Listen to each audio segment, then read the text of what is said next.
ក្នុងនាមជាអើយក៏បានដែរសុំពេលខ្លះត្រឹមមួយ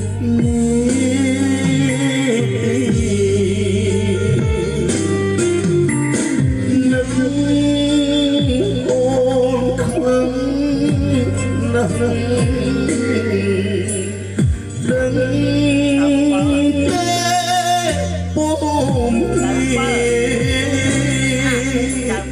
យំជ្រៅសងសាភ្លេច